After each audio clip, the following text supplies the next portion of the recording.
Welcome back to Journey to Competitive, the series where I learn competitive Pokemon, and this series I forgot to properly name last time. Oops. In this episode, we're going to be going over training, from what methods work to what moves and abilities you give your Pokemon, and Evs and IVs. Shit, what are those again? So first, we need to establish what are Evs and IVs.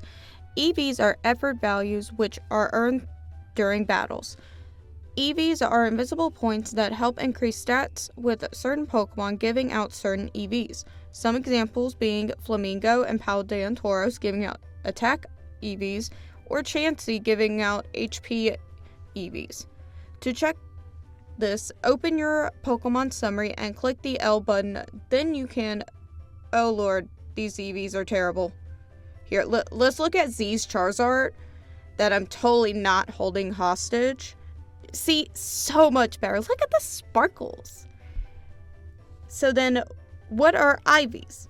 Smogon says 2 untrained Pokemon of the same species with the same level and nature may still have slightly different stats. The reason behind this is that 2 Pokemon have different IVs. IVs are invisible numbers that range from 0 to 31 and tell you the quality of a Pokemon's stats.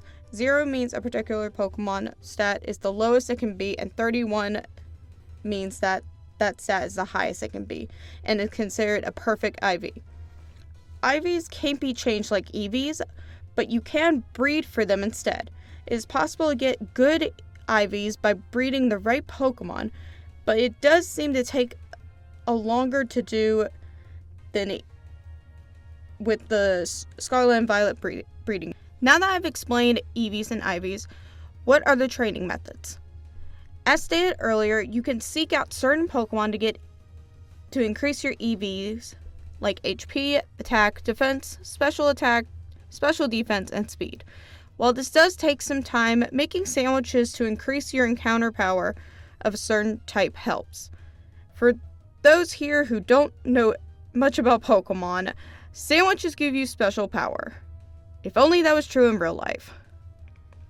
Another way to increase your EVs in less time is to just buy the items to increase them.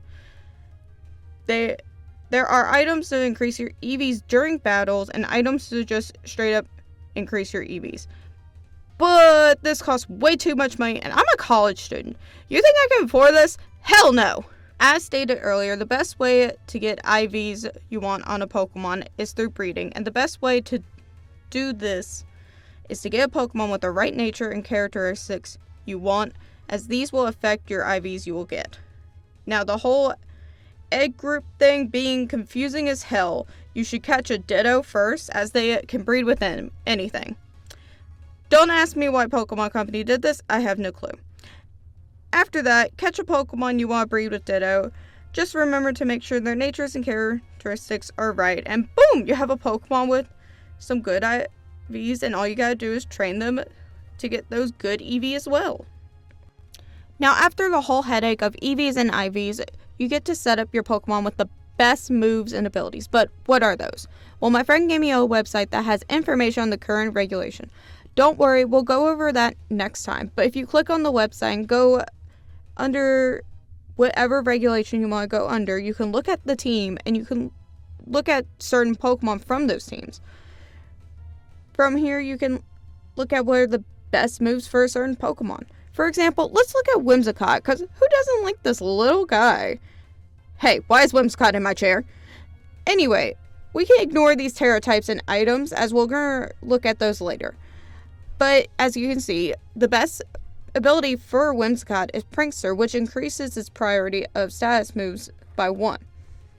Whimsicott is known for being a supportive Pokemon in the VGC, so this ability helps it support its teammates, like using its moves Tailwind and Light Scream.